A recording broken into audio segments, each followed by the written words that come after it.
I would say that because that mattered a lot, especially as a woman, it was quite difficult because you. I served in every single department. I also did procurement at a point. You get probably you're doing electricals and all of that.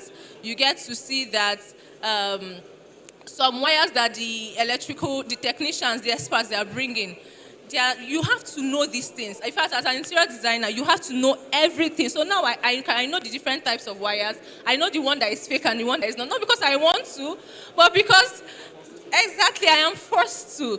So by the time we tell them this is what we want, this is the specification we want, sometimes they go to the market, there is someone for quality check that will check it and say, okay, this is that is this.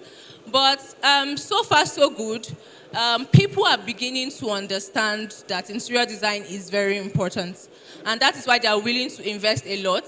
But the only thing they are not willing to do is to wait, because they know that it is a process. Just like you build, you take foundation, you take it up to about 4 or 5 coaches, and then you wait.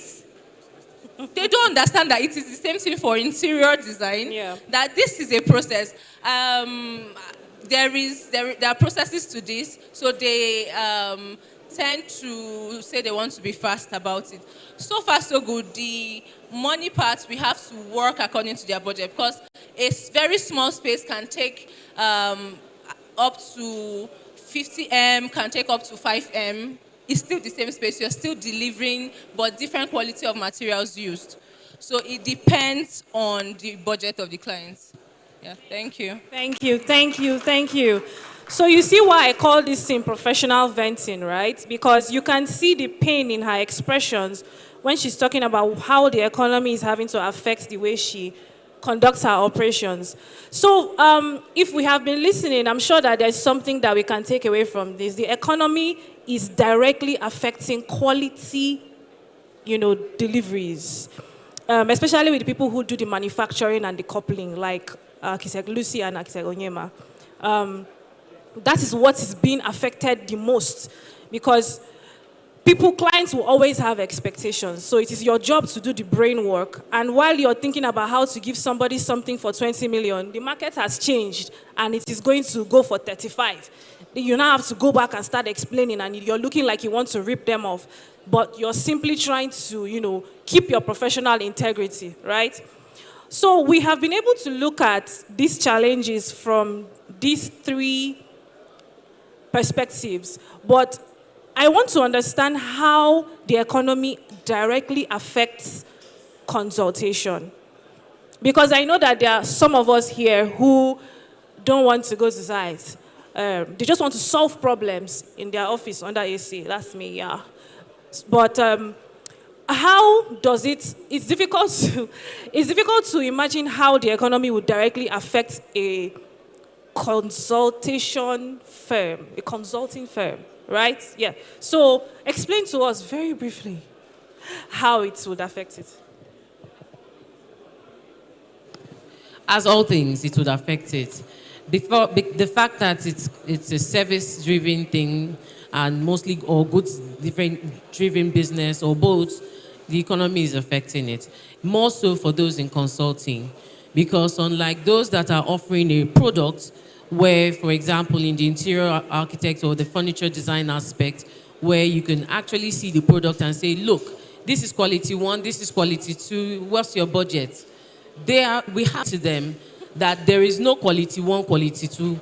If we are doing quality 2, we are shortchanging you or not delivering. And that usually leads to very deep fee cuts, deeply negotiated fee cuts. And I can speak for almost every architect licensed from as way back as 001 to now.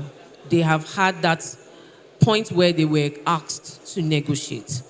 And I think at the end of the day, negotiating is not a bad thing, because from the side of the client, they want what they believe is the best price point for the service.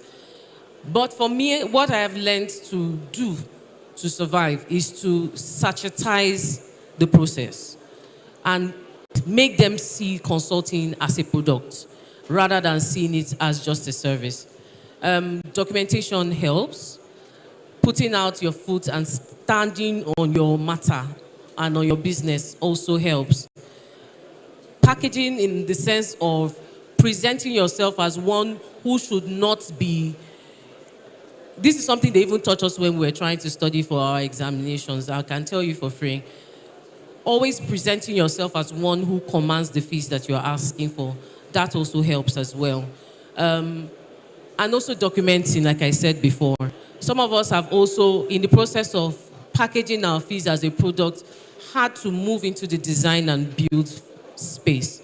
That also helps. But I always tell people that do design and build doesn't mean that your fees goes. You will design and you will build. You will be paid for designing and you will be paid for building. And I always encourage all my clients to pay me a commitment fee. It wasn't easy at first. How I survived was that I told them initially that, look, I would rather hawk moi than allow you make me work for free. Let me know that I'm not doing architecture to make money at this point. Let me do something else. For example, write a book. Going to skincare production, I did that, you know, right? I would do any other business that an architect can do, because there's something that one of my mentors used to say, that when you have no buildings to design, do you stop practicing architecture? So what's that? That I'm designing something else that's or not a structure. That doesn't, we are all practicing architecture here. She, him, myself. So I would rather go into something else than say, okay, let me just do, and then you tell me whether you like it or not before I move on. It now sets a standard to the process. I also use documents that are prescribed by both the NIA and the ARCON. And rather than working on the fee of percentage per construction method, I used to work in a more streamlined version of the time charge version. So I work per hour. And I tell myself, okay, on this project, how many man months or man hours am I going to dedicate on this project? And work backwards from that. At the end, those that pay less than they should get less hours. I will leave it like that. Sorry for the laugh. The professional venting that you have done now has already spilled over into the next segment, which is where I think we should all pay attention. Is we have explained how the economy is affecting us. Now we are now going to enter the what do we do about it, you know. So I would have loved to break this down in a very detailed way, but time is running away. So what we're going to do, because I've shared the outline with you already, we're going to merge a little bit of everything. So what we're just going to say now is, you have shared these stories, and I'm sure that some people who are already practicing, like I am, can relate. So how do we overcome this, for us that want to actually do this architecture something and not give up? Because by like March next year, I feel like I'm going to give up again. You will not give up. So, so how do we in very concise statements, how do we overcome these issues? How do we do it? Okay, so the first thing I would say is to make sure you have a system in place. Focus on thankfully, since COVID-19, a lot of these things have become much easier. Rather than focusing on the physical outlook of your business, focus on your virtual or digital outlook of your business, right? Put yourself out there as a professional in the field. Now, we have some laws regarding advertising and how you should do it.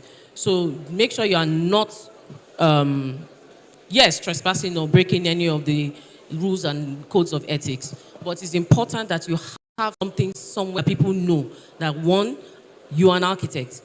Two, what area in architecture you're specializing in, whether it's interior architecture, in furniture or product design, on construction.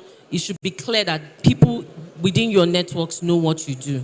The other thing that you must do is get all your paperwork in place. I know it sounds really expensive, but it is not as expensive as you think. Get your business registered. I believe we are talking to young architects, so it's not necessarily just student architects, right? Get your business in place. Register your business. Get your tax paperwork in place. Start getting your tax paperwork in place. Yes, I know somebody mentioned something about the divine, and I'll tell you a short story because I don't have much time. Over 5 years ago, I got a very strong leading to make sure I have all my tax paperwork in place. And at the time, I didn't need to do it because most of my turnover was not as, I didn't need to do it. It wasn't necessary. But I was doing it. I was doing it and I was filing both for FIRS and CAC.